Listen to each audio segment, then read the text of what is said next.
Discovering the power of choosing yourself. This is an inspirational interview with Kelly C.K. Collins. Join us on the Wellness Driven Life Show as we sit down with Kelly C.K. Collins, the incredible author behind the empowering book, The Swipe Right Effect. In this captivating interview, Kelly shares her journey of self discovery and embracing a purposeful life. Discover the self help studies that she embarked on and unlock valuable recommendations for personal growth. We'll also uncover Kelly's favorite book and get an exclusive sneak peek into her exciting future projects. Delve into the remarkable ways that she overcame obstacles after a challenging divorce and explore the reactions of her friends in this opening and revealing interview. Most importantly, immerse yourself in the main message of the swipe right effect and discover how it has the power to transform your own life. Prepare for an enlightening conversation filled with wisdom and motivation that you won't want to miss.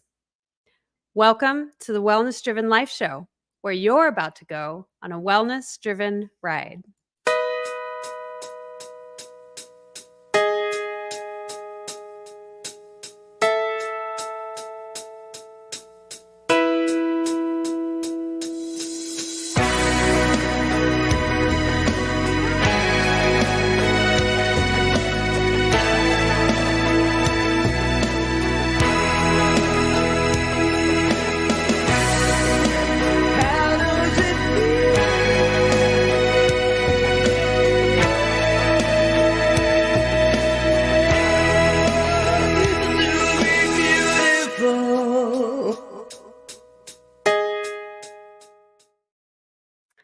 Let me share a little bit about our guest we have today. C.K. Collins, known as Kelly, is an award-winning publisher and former owner of Homepage Media Group in Nashville, Tennessee. After selling her company in 2021, Kelly embarked on a 2-year travel sabbatical. And as an avid hiker, she's hiked 2 Camino de Santiago spiritual hikes and 2 parts of the Appalachian Trail. Currently residing in Middletown, Rhode Island, Kelly is focused on writing her first book, part of a 4-part series called The Swipe Right Effect. She takes great pride in her 3 grown daughters and enjoys spending time with them whenever possible.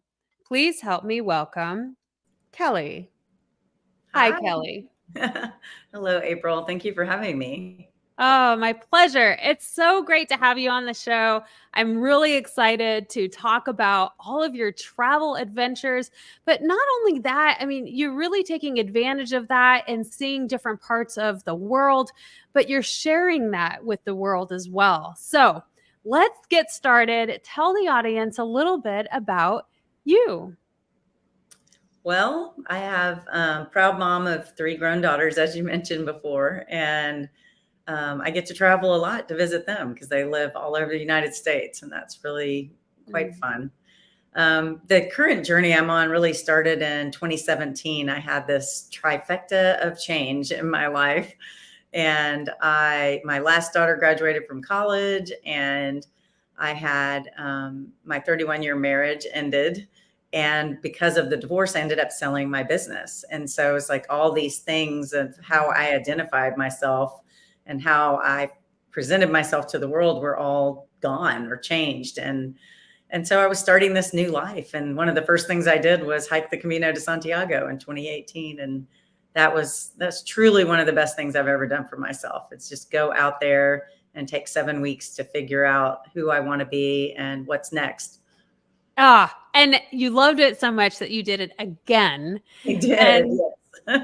it's definitely something that I'm going to do someday. I just have to, because so many of my guests do it. And I'm like, man, what an experience. What a journey. And we all should go on a little journey of self-discovery, shouldn't we? I mean, what else is life if we don't really know who we are? Yeah, it's a big deal to take time to invest in yourself, whether it's a life coach or a wellness program or a hiking trip, a spiritual program. It's a very big deal to invest in yourself. And I think a lot of people do not do it, especially women. There's Ah, a, there's a, there's not a deservingness that women feel, I believe, that, I need to invest in myself. There's always something else that can come before the soccer program or the horseback riding lessons or the car when they turn 16. And I think I want to be an example that, investing in yourself pays off and that you yeah. are much healthier, happier, and live a joyful life because you do. Yeah. And it's an interesting perspective on that, especially women don't. With my experience, I see more women doing it and not as many men, but I think Oh. really all of us need to do it. And, for example, like you said, it's like when you go on a journey of self discovery, what does that mean? What does that look like? It's a little different for everybody, right? But Mhm. it's really about going within and diving deep, and you do go on a journey. This isn't just taking time for yourself and laying back and doing whatever, but it truly is digging deep to ask the questions of who am I. And I really like, Kelly, that you brought up initially that you went through all of this trials and tribulations all at once. They just hit bam bam bam, but you mentioned the word identity, and it really shook up your identity. Do you want to talk a little bit more about that? Yeah, I was really wrapped up and of course my motherhood, and all of a sudden they're all gone. They all have their own places. They all are in relationships, and that's something you want. So that's part of an identity change that's expected and healthy, and you want that, but it is still a change. And so when you're in your late 40s, early 50s, some people even into their 60s, and that part of your life, it has moved on, I guess. It's expected, but still, I think I hear women say all the time, I didn't expect how much it was going to change how I felt, Oh, about myself and how empty the house felt and all of those things. And so, really preparing yourself is a good idea. But then when you have something traumatic, like an unexpected divorce or a betrayal, yeah. um, On top you of that. really lose your confidence. And so that confidence is a really hard thing to get back. Your intuition is a really hard thing to get back. And that's when you have to dive deep and say, I'm worth it, and I'm going to spend time on Right. this, and I'm going to get help, because it's very hard to do it on your own. You need an outside perspective to Yeah. show you who you can be, because you don't want to, you're seeing yourself in a way where the confidence is low and your self-esteem is gone, and you need somebody else who can see the real you, the healthy, happier you that's waiting to come out. And so I really believe in getting help, whether it's a life coach or what, a psychiatrist or just friends. Surround yourself with really good friends, and that's more the route I took. But it took Yeah. them saying, I believe in you and you deserve better, and them telling me that, and me having the guts to listen and start to make a move forward towards that new life. Kelly, you went in a lot of different directions for support where you had not only people, community supporting you, but also you supported yourself through kind of, really going within through the hiking. And Mhm. that's where we're more solo and we're just by ourselves and we have those quiet moments that we can really tune in and listen to our thoughts and the things that come up when we have an extended period of not only the physical part that goes along with that, where we're pushing our body, Right. to I release a lot of that energy, right? I think Mhm. that's an important key. And to just go within and work that brain muscle and the emotions that all come out through that. So I really like that you did all that. And I think that it's great that you went on the journey and now you're kind of leading others to do the same. And tell me, how did the swipe right effect come about? Because you went on this journey and you decided to write a book. What is that all about? Where did the name come from? The swipe right effect.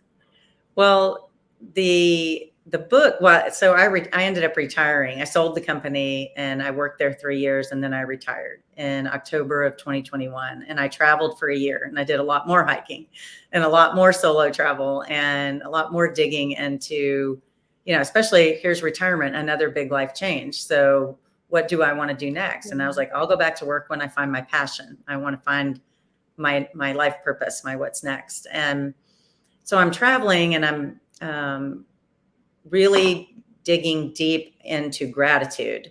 So daily gratitude practice that is, what I'm thankful for. And when this person said this to me, my life changed. And when the other person said this to me, it made me see myself in a different way. And so I really started journaling about all of that. And I found that all of this advice had truly been life-changing. And so each chapter in the book is my story of where I was in my life at the time, the piece of advice that I received, and then I interview the person who gave me the advice. And so there's 10 other women in the book besides myself, and you hear their stories and not only the advice they gave me, but their story of how they learned that piece of advice. And so it was just a complete pay it forward. This is what I learned because my friends loved me, and now I want you to know it too. This is what helped me. It might help you. And I just wanted to pull it all together in one place. And the name came from, I've been dating, and I was trying to figure out, like, how do I say choose yourself? I'm researching the names of books, and there's a lot of books that say that. And I started thinking about dating apps. You swipe right when you choose someone. And I thought, I want people to choose themselves. I want them to invest in themselves. I want them to work on themselves and find themselves. And so it's kind of a play on words on the dating app to swipe right for yourself. And the effect of that is you take your power back, all of the power that you lost because of some kind of change in your life, or a divorce, or the loss of a loved one, or a big life change at work. Sometimes people are downsized. And so anything that's been traumatic and hard, if you choose to work on yourself, you're going to take back your power. That's the effect of choosing yourself. Yeah, Kelly, I feel like, boy, dating apps, right? Yeah. I am so glad that I don't have to go back to that. You're right. It's just like this. It's just ridiculous, isn't it? Where Yeah. it's like, why am I like having to choose when you're absolutely correct? We have to come to the point where if we're thinking about that, we should really be thinking about loving ourselves first. And Right. what does that look like? There's so much work that needs to be done when we go through any major breakup in our life, when we have had a break in a very bonded relationship, and we feel so lost. And at first, so many of us are like, we want to jump into something right away because the bed is cold and we're not used to that. And we want to go back to the familiar. And yet it's that time that's given to us. And I Mm, say given to us, not lightly. It's given to us to learn how to really love ourselves and to figure out what it is we do like and what we don't like and what may have gone wrong and how do we communicate better.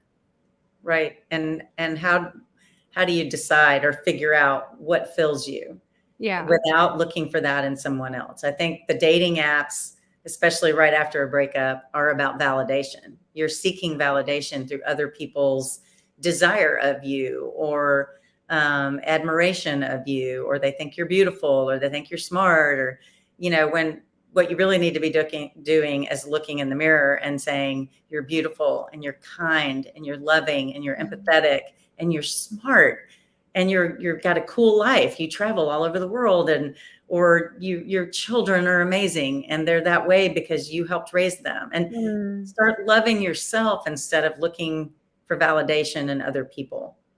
Yeah, absolutely. So, Kelly, I would love your thoughts on this, but I've heard so many people say, and I did it myself too, where, you know, when you write down all of the things that you would love to see in your partner, right? And you're very, very detailed and you just start kind of dreaming away of like, this is the perfect human being. This is the perfect relationship. This is how we both show up. And there's so much synchronicity with this. Now, what is your experience with something like that?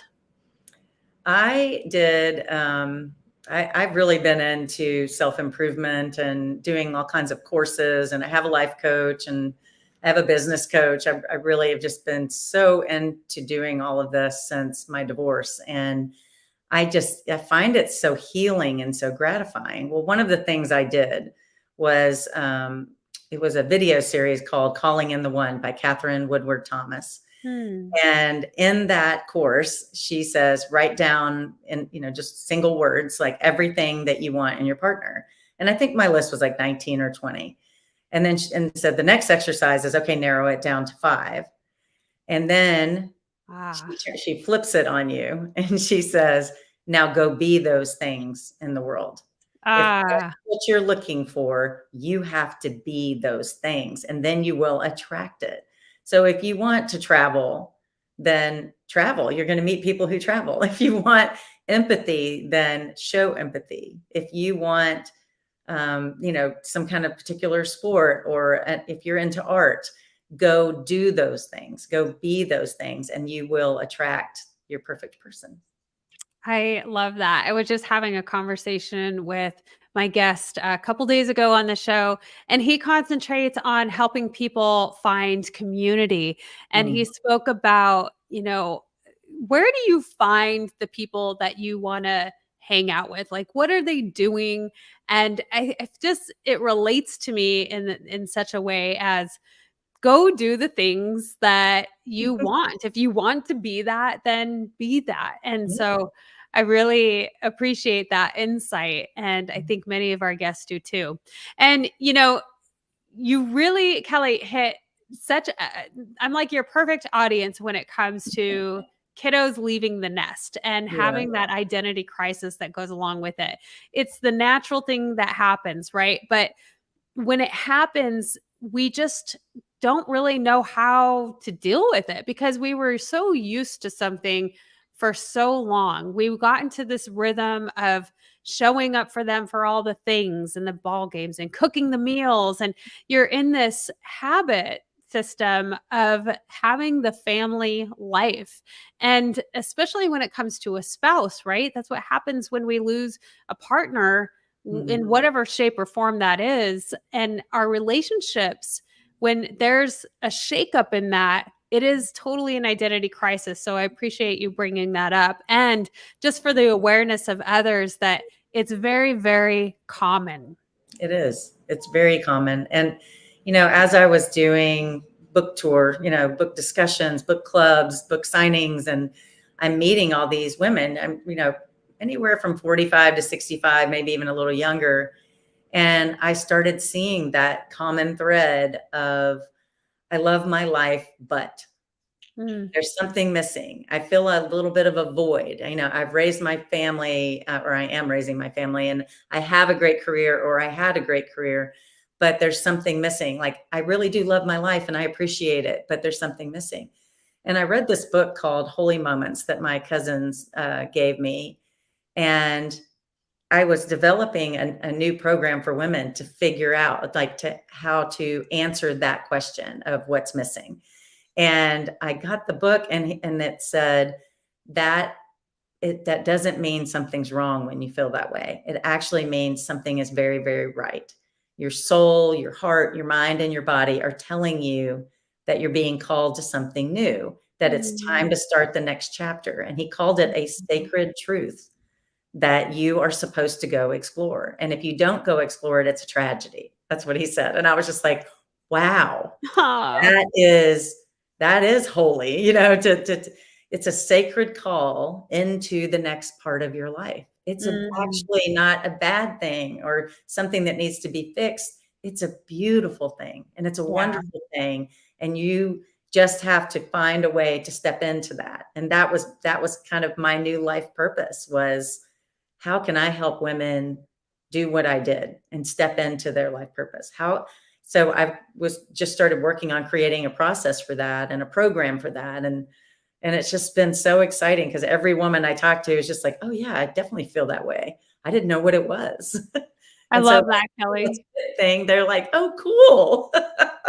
It makes me think of like this is happening for me, not Hmm. to me. And so Yes. I really like that description and the play on that different perspectives of such a term, and really the way that we view things that happen in life, because life is not easy. We definitely have the ups and downs, and then we have the times that if we choose to make it more traumatic, it will be. Hmm. And you know, and so the perspective really matters. We're Yeah. going to go into our first commercial. And when we get back, Kelly, would really love to know your experience on your sabbatical and what that journey was like for you. Stay tuned. KimJacobsConsulting.com. You know, people say opportunity knocks on every door. Right. No, opportunity stands by silently waiting for you to recognize it. So I want you to recognize that this is a time for you. This is an incredible time to have your own talk show. It establishes a level of credibility. Yes. And by being exposed to people on a regular basis, it allows you to strategically begin to impact and attract your audience. She can take you in a place in yourself that you can't go by yourself. So go to KimJacobsConsulting.com. That's KimJacobsConsulting.com. Did I say KimJacobsConsulting.com? Yes, you did. Very good. Make sure you go there and sign up for the coaching, and we're looking forward to working with you. You have something special. You have greatness within you.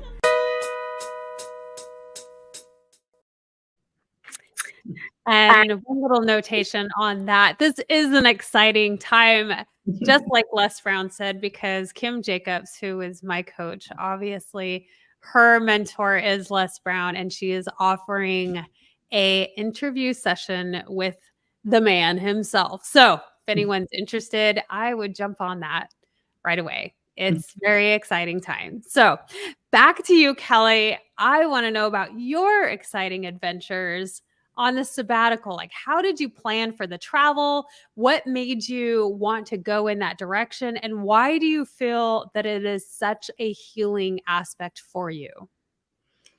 When I first decided to do it, I thought I'd be in Europe like the whole time. But I just started kind of listening to what the universe brought to me. Mm. Um, I met people, I was invited to go on things. Like the first thing I did was go with my best friend, whose name is also Kelly, and we went to the Grand Canyon. We wanted to do something really monumental. It was her 50th birthday and my retirement. And so we went and hiked the Grand Canyon, and then we went to Utah and we did 3 of the national parks there. Just, it's so awe-inspiring. And it doesn't make me feel small, but it made my problems feel small. And Mm. the vastness of it also reminded me of the vastness of opportunity I have in my life. And just the fact that I'm standing there and that I had the means and the the desire to go. That's really important to recognize when you're standing in a place like that. And following that, one of our best friends, since I was 19 years old, had a sailboat, and he was going on a sailing rally, and he asked me if I would go. And at first I was like, no, I don't know how to sail. And I said, but I can cook. And so I ended up going on the 30-day sailing rally from Los Angeles to La Paz, Mexico. And that was just an opportunity of a lifetime. And That's a long time. yeah, a long 30 time. Well, days. you're on land part of it, but just for like one day to go in and get provisions and stuff. So, but it was really exciting. And because it was a rally, there was 150 other boats, Mm. and you meet all those people when there's evenings where there's parties and a band. And I started talking to people about, they're curious, what's this girl from Nashville doing on a boat in Mexico? So, because there's no sailboats in Tennessee, right? And so I was a curiosity to them. But I started saying, "Where do you think I should go?" And so I ended up going to Buenos Aires on the recommendation of one of them. And I went to Portugal, and I knew I was going to hike a second Camino in Portugal, but then I learned go to the southern region, the Algarve region of Portugal, which I'd never heard of, and I went and visited because of people I met on that trip. And then I had a reunion in Spain with the people I met in 2018 that became my Camino family, and we Ah, hiked together for 2 weeks. And then my oldest daughter was getting married in the Cape Cod area in Massachusetts, and so came home and spent about a month in the Boston area, and really just got to know New England. And that's when I ended up deciding to spend some time in Rhode Island. So pretty so crazy. It just rolled, and a lot of it was me just trying to listen to the opportunities that people presented and ideas that people presented. that's pretty amazing that I mean, if we could all live life that way, Mhm. or I shouldn't say if, when we When all live life that way, right? Because it is that choice, and you made that choice to do that. I love that you just listened and followed whatever guided you. To be able to have that freedom is something that, we all strive to tap into. And I really love that you created a family, a community along your journeys. This is your travel family, I think you called it, right? That's And being able to meet back up with them, at various times to continue on more traveling time together. Yeah, we visited each other. I went out to Napa Valley, California to visit one of them. And I think they actually got together in Texas for a football game. It was just like we've done interesting things. And I mean, right away we just started staying in touch. And for 4 years, we were just weekly checking in on each other, sharing good things, sharing hard things, but really just continuing to be there for each other. And to have that reunion, um, it was like Easter. I think we all met up on Easter of 2022. And so that was really special to have that time with them again. And just to see where we all were, because when you go on a spiritual journey like that, there's a reason you're there. You have a question, or you're seeking something, Mm, or, mhm. and we were all going through something, and we all made big changes in our life after that. And so to Yeah. continue to support each other, um, and really just know and love and see each other, and to be seen is such an incredibly special thing, and to trust somebody to see you is an Mm. incredible thing, that and to see someone for who they are is a gift to them. And so yeah, my Camino family is like really important to me. And I formed a new Camino family in Portugal, and it was all women, and that was really cool too. So Yeah. you've really learned, Kelly, what building community is Mhm. and what that means, and how important it is for us to have that as human beings, to have each other. You know, we were designed to have each other and be there for one another, lift each other. So I'm curious, Kelly, what was it like before? Were you lacking that in life, before this big transition happened for you? Not really. I mean, we had a lot of friends, and we were good friends with our neighbors, very close to my family. We all lived in the same city. We had all kind of left and come back, all my siblings, and very close with my in-laws. And so I had a lot of support as a married woman, but I also lived in the suburbs where everybody is married. And Yeah. so once you're single and you're kind of this, I mean, The I'm sure, oddball out, it shifted. yeah. And I was internalizing the aloneness that I felt, and Yeah. nobody knows what this feels like. And oh, it's so awkward when we're all at dinner Yeah. and everybody's couples except me. And you had to be brave to kind of step into that. Mm. Yeah. And so everything shifted. And then also the work family shifted. There was, I wasn't well, I was still kind of the boss, but I wasn't the owner anymore. And so now I have a boss instead of being the boss. And so it's that shifted for me too. And so it was like all these different, and then the last kid is gone. And all of those friendships you have through your children shift, and people kind of peel out and go into their new things, from Yeah. whether it's retirement or moving, or there's all kinds of ways you shift after empty nesthood. But I did have a great community, but it wasn't quite the fit that it had been before. Mm. Yeah, because things change, absolutely, and our structures change, and our needs change, and the conversations change, don't they? So Yeah. tell me, Kelly, you went on this spiritual journey. Many people say that they've had these incredible, life-changing, altering experiences. Did you have anything like that?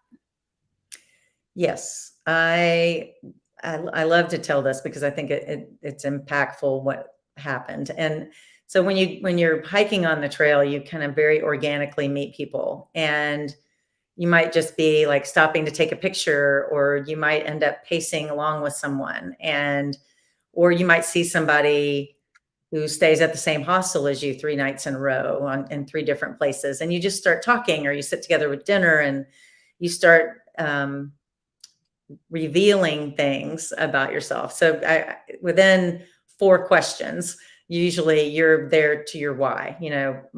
What's your name? Where are you from? When did you get here? How far are you going? And why are you here? And the pilgrims on the trail are very open to discussing whatever challenge brought them there, or whatever opportunity brought them there. Sometimes it's like, I retired and this is a dream of mine. And sometimes it's, I'm going through a divorce and I need to figure out my what's next.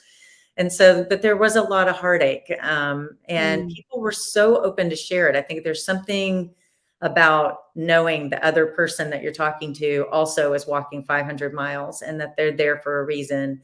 It's just an innate trust that was there. And it was just, you don't see that in normal life. People are not as trusting. And so it was almost easier to talk to a complete stranger about the hard things in life, because there was no judgment. There was no background.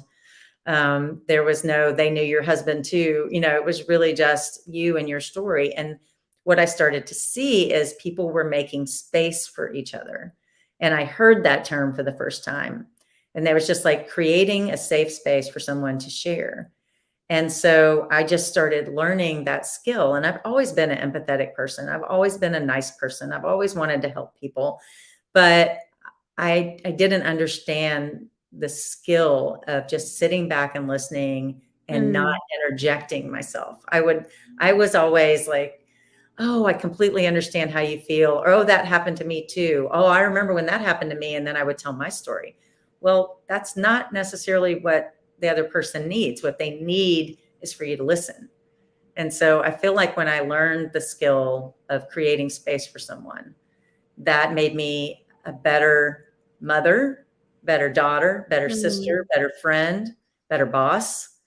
Um, and it's just a skill that I try to share. When people ask, I just always say that's, learning to forgive in a different way, a deeper way, and then learning to make space for people were really the 2 things I took away from the Camino.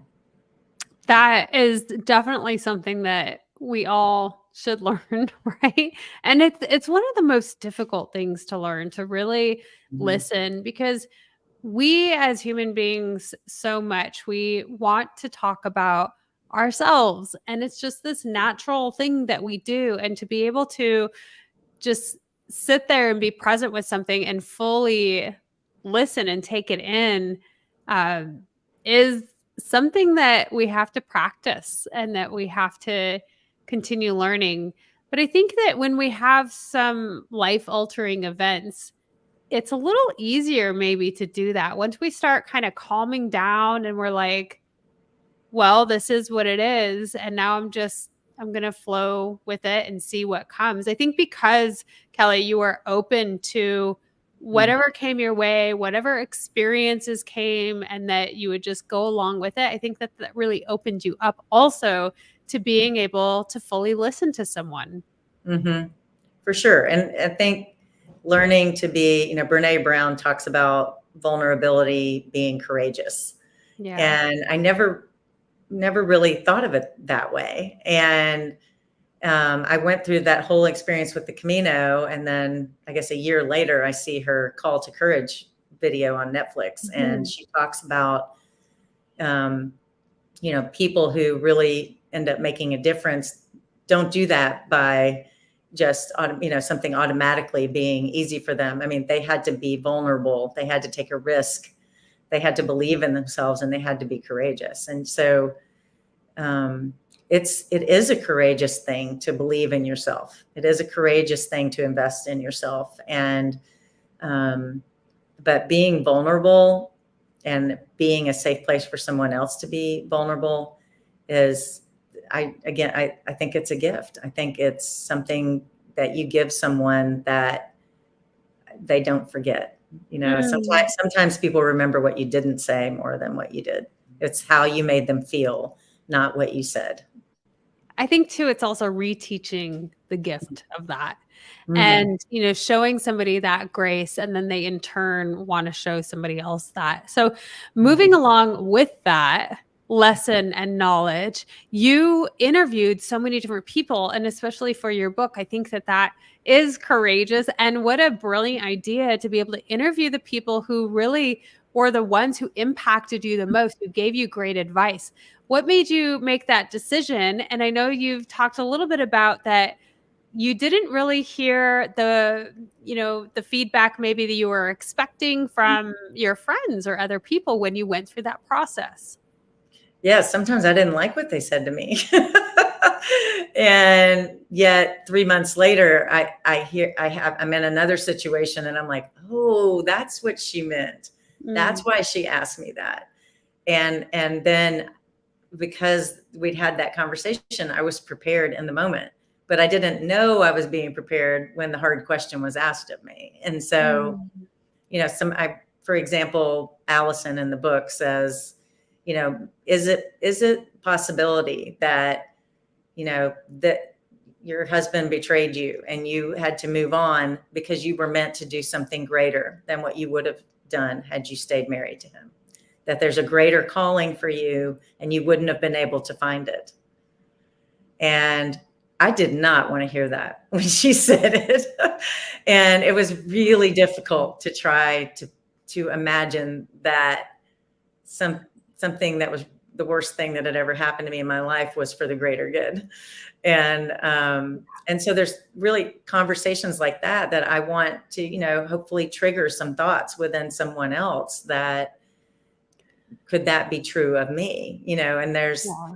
things like, when you're having a really difficult conversation with someone, my in-laws taught me a long time ago to think, okay, can I take a step back here and honestly say to the person, you could be right.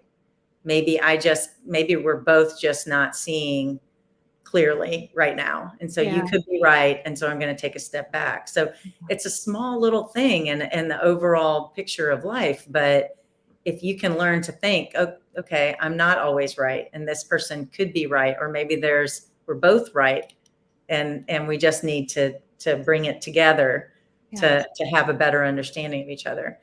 And Well, I just didn't want it to be just my story. And that's really why I went to them and said, can you trust me enough to let me interview you? And I'm from the news yeah. background, so interviewing kind of came naturally, um, Mm, but there was trust and vulnerability there. And I did give them aliases so you don't see their names, so that they were very comfortable sharing their stories.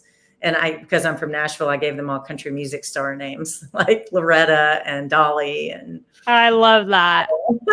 so, That's really sweet and kind, to be able to give some real life stories and content, and also protect that privacy, because it is very difficult. And Kelly, like you, I get that, where you're not necessarily wanting to make it all about you and share just your story, so you utilize other people as your buffer for your own story. And then some of your story just eventually starts trickling out, but it's not the full wham. And so it also gives us all that very human experience of we all are on this journey and we all have, different experiences, but so many similarities. And Right. I would love to go back and marinate a little bit more on, you had talked about when people tell you, oh, well, maybe this is happening for this greater good and you just don't see it yet. When we're in it and people tell us that, it is so difficult to want to accept that, even Mhm. if they may be right. You talked about your in-laws teaching you that, to look at their perspective and have a more of an open mind on things like that. But it's very difficult when things are so fresh and raw, and you don't see how there's any good that could possibly come out of this, right? Right. So I just wanted to touch on that a little bit. What are some other things that you did outside of doing your best to give it this bigger picture outlook? What are some other things that you did during that time to kind of bring yourself to a concept of maybe this is okay for me? And I'm not sure why yet, but Yeah.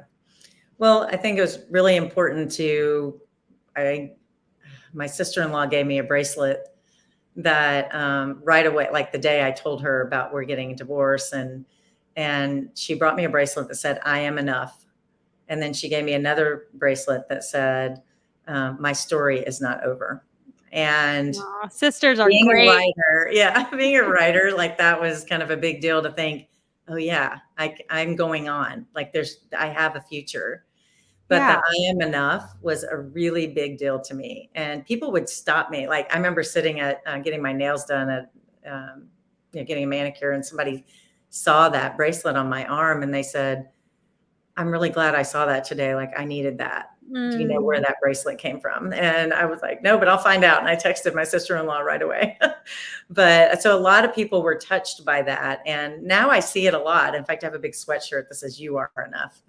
mm, um, and I think that, learning to focus on what makes me who I am, what makes me special, what makes me different from other people, and really just looking in the mirror and saying, I am enough. But I also had a very difficult time forgiving. And so working on the practice of forgiveness through a practice of gratitude was mm. was a really big deal to me. Like being grateful for what I do have, what I did have.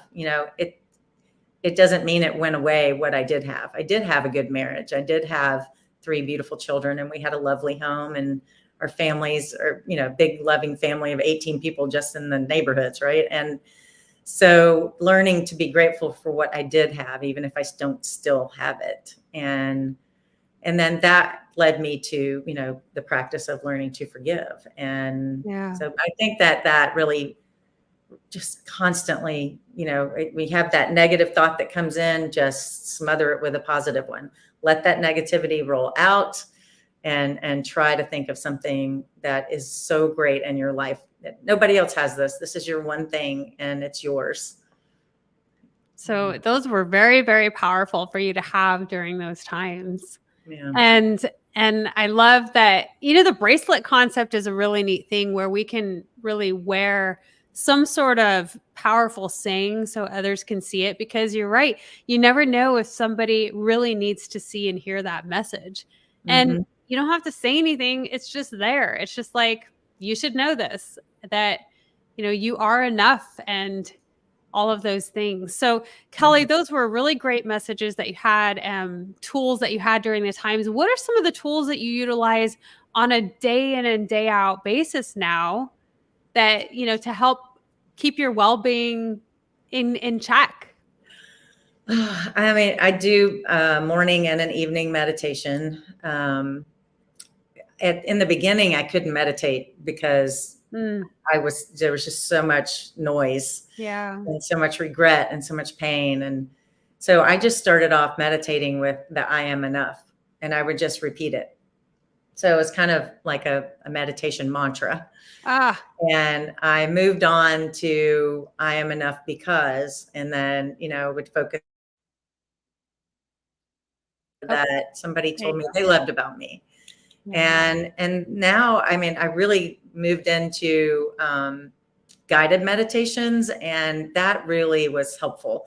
So right on a daily practice now, I do an abundance meditation in the morning and an abundance meditation in the evening, because I think that's, you know, that's gratitude. That's Mm, believing that your life is already full, already abundant, and being grateful for that attracts more abundance. yeah. And you know, it's just like the more you love other people, the more love you get back. It's the law of attraction, but it's just putting it out into the world so that that boomerangs back. And that's, I mean, I think that's my most important practice right now.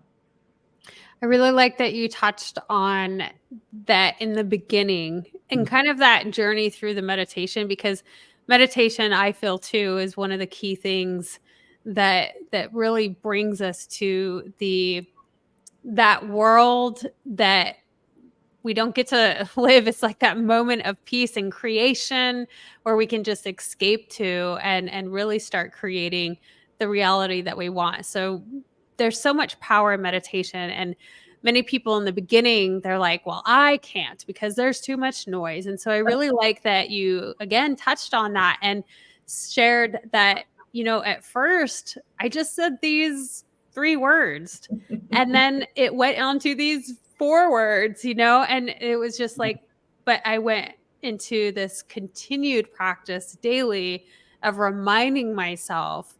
And then I grew from there into, broader practices. Yes, got to start somewhere. Yeah. Ah, wonderful. Well, we're going to move into the next commercial. And when we get back, I can't wait to hear more about the books and what your favorite book is after all of your self help guidance that you went on. So stay tuned. Bella Grace Skincare. It's more than skincare. It's your shortcut to a more youthful, healthy, and beautiful you. Step 1. Cleanse with the Enzyme Collagen Cleanser. Gently exfoliates and removes dead skin cells. Brightens and evens out skin tones. Repairs damage caused by environmental stressors. Protects skin's barrier function. Use daily for clean, smooth, glowing skin. Experience the Bella Grace Enzyme Collagen Cleanser for a refreshing start and a radiant finish. Step 2. Treat with the Dewy Serum. Deeply hydrates and locks in moisture. Protects from free radical damage.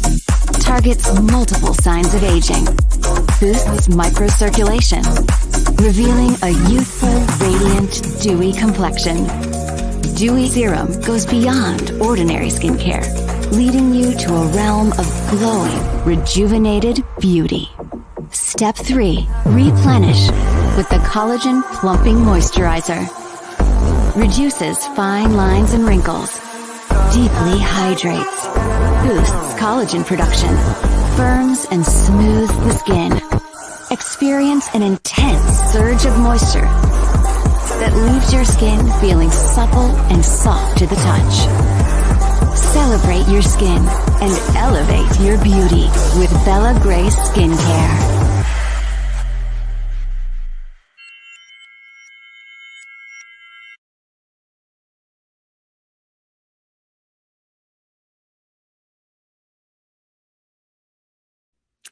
Can find out more about Bella Grace in the description below. And as we talk about sponsors, I want to mention we have a brand new sponsor that just is coming on today. And it's Melissa Deely. She's one of our past guests, and she is creating this new incredible course, The Ultimate Power of Hypnosis. It's going to be airing in September. And you can also find information in the description below. So back to you, Kelly. You have also some awesome courses, and you created this book. You're creating this community, and we're going to talk more about that. But first, let's dive into some of the people and influences that you had before you created your own. I love a lot of the self-help books now. I think my favorite overall book my whole life is Pride and Prejudice by Jane Austen. Like, Ah, that's classic. fiction, but yes, I love Jane Austen. I love all her books, but Pride and Prejudice is my favorite.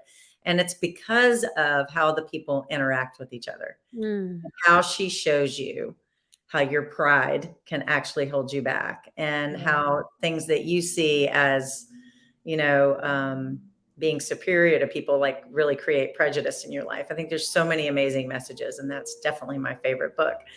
But the self-help books that have really impacted me, that I think The Secret is Mm, the first book that actually helped me understand the law of attraction and how yeah. important what I was putting out into the world, how that's coming back to me. And it's changed my life to have that understanding that if I'm negative and I'm feeling sorry for myself, that's exactly what I'm going to get. Yeah, I And love that. That was mine too. One of my favorite things where you come into this concept. Gosh, that was released a while ago. mhm. Maybe what, Now, 2006, maybe. yeah, but just the like the opening up to the awareness of the attraction possibility and what we think of and we create, and it puts you down if you're very interested in it in this. I think they even say it in this show or another show, like, the tumbling down that rabbit hole, right? And how Yeah. deep do you want to go? Because it'll keep going deeper and deeper and deeper, and nobody really knows the end of it, and there really is no end of it. Right. So, that's really cool, The Secret. Yeah. And I think the calling in the one for any single people out there, Catherine Woodward Thomas's book, Mm, Course on Mind Valley, was really impactful to me. And it's more about that, more about um, understanding, you know, your triggers and what you're putting out into the world because of those triggers.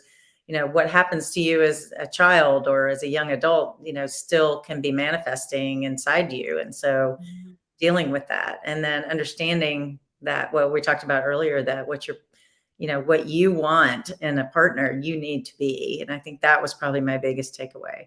Right now, I'm reading The Power of Now and The Success Principles by Jack Canfield. mhm. Yeah, And they're both really impactful as well. And still a lot about, you know, the attraction, law of attraction. yeah, yeah, absolutely. Um, well, that being said, you're very excited, Kelly, now about this new program that you're creating. Do you want to share a little bit about that? This new excitement you have? Yeah, I would love to. Thank you for asking. So at my website, you can find out all about this, but it is called the momentum effect. So everything I'm writing about and developing is about effect, because I want people to think about that law of attraction and the effect that it has on your life. Mm, And so we, you know, what we were talking about is that common thread that women were feeling about something's missing, and that there's just a void in their lives at a certain time. It just naturally comes. And because that is actually a calling, and it's a beautiful thing to, you know, to know that the next chapter is waiting on you. I built the process and that to find that. And that's what the momentum effect is. And it's a 6-month program, and it's done in a circle of 12 women. And the women come together and they work on discovering their new life purpose, because your life purpose was raising your family and you did that. mm, Your life purpose was building a career and you did that. So what's your life purpose now? And that's what you're being called to, is that purpose. And so mm, life purpose, the vision, the letting go of hard things, and a new passion of mine, which I've learned from this wonderful woman, Tasha Chen, and about deservingness. Like, women have a really hard mm, time. They have a scarcity mindset around money sometimes, and a lot of times.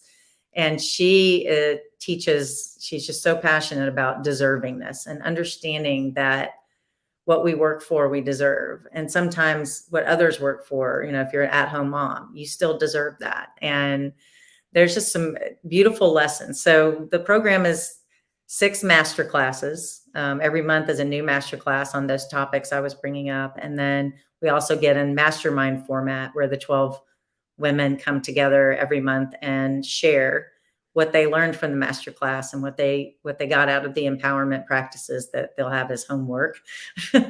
Yeah. And we're having a retreat in October where all 12 women will come together and Love that. build vision boards and learn about mindfulness and meditation. And so it's a really beautiful program. And these masterclass teachers are the experts in the subjects. And Yeah. I just wanted women not to just hear from me, just like in my book. I want to gather women together and let us all teach each other.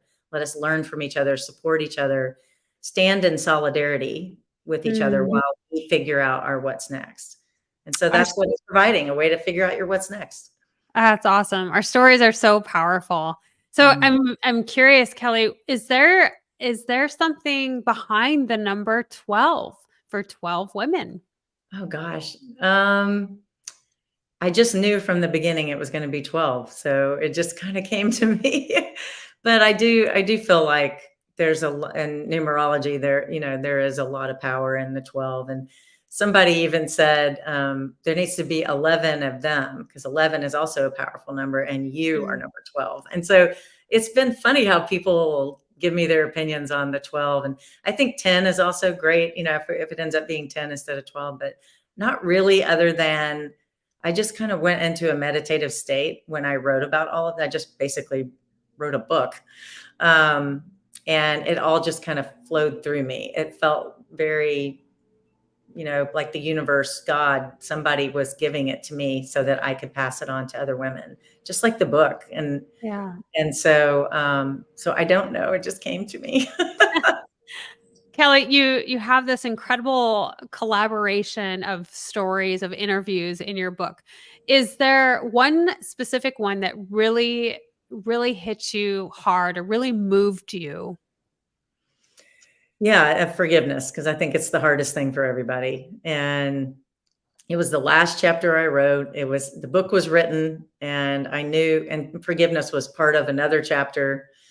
And I knew, well, my editor said, I think this chapter's too long. You need to break it up, and forgiveness needs its own chapter. And that really comes from, my friend, Loretta in the book, pulls me aside and says, I still see anger in you. And I know you're traveling and you're living your best life, but when when it comes to talking about your ex and the betrayal, there's the anger just comes over you. And I said, well, I definitely still feel pain.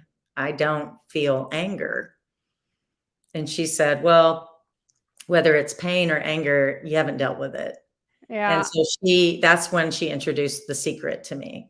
And I was at her house in Maryland and I was driving to Boston, and she said, I'm going to pay for it, The Secret. And I want you to listen to it on the way up in the Audible. Oh, that's so And I cool. did. And it introduced a practice to me of, well, at first it helped me understand that forgiveness isn't a practice. It is not a 1 or 2 or 3 time thing. It is a daily practice when you are in a situation of betrayal or a lot of pain. And it gave me the words I had been seeking. I didn't know what to do or what to say or how to get there, but it gave me the words: I forgive you, I release you, I want you to be happy. And when I first heard that, I was like, no way. But after I practiced, and I held myself accountable, I told my kids, I told my family, I told my friends, I want you to hold me accountable. I need to do this for me. Yeah. And even after I did get through to the point where I forgave him or them, I still wasn't feeling right. And I realized I had to forgive myself. I had to forgive myself for staying in a situation where I was unhappy, where I was unloved, and for fighting for something for so long when it wasn't what was best for me. And so I had to tell the old Kelly that she was forgiven so that the new Kelly could move on. Yeah. Because there's still a journey ahead. Or what was that your sister-in-law told you? My story is not over. Your story is not over. Yeah, I really like that. Next chapter. And that's Next chapter. What do we want to create? Oh, that's so cool. Well, Kelly, it's been such a pleasure having you on the Wellness Driven Life Show. I want to make sure the audience knows where to find your website. It's here on the screen. It's also going to be in the description below. And so for those of you who are tuning in visually and or tuning in, listening in, I want you to make sure you have access to it. I invite you to look into her website. It is www.ckcollins.com.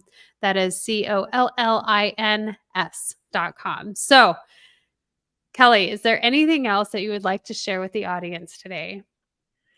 I think my passion is helping people realize that they have power. I think when you go through something really difficult, you feel powerless. You feel like everybody else is making the decisions and you just have to deal with it. It's not true. And your power is in your choice to choose yourself, your choice to make your own difference in your life. And if you don't choose to be happy, if you don't make the choice to do something, that is also a choice. You're choosing to stay where you were. Don't do that. Make a choice to do something for yourself and take that first step forward. And then you get momentum and then you get to keep going and you find your happiness. I love that. Beautiful words of wisdom. Thank you again, Kelly, so much Thank for you. being on the Wellness Driven Life Show. And I want to say goodbye to everyone for now, and we will see you later. Bye.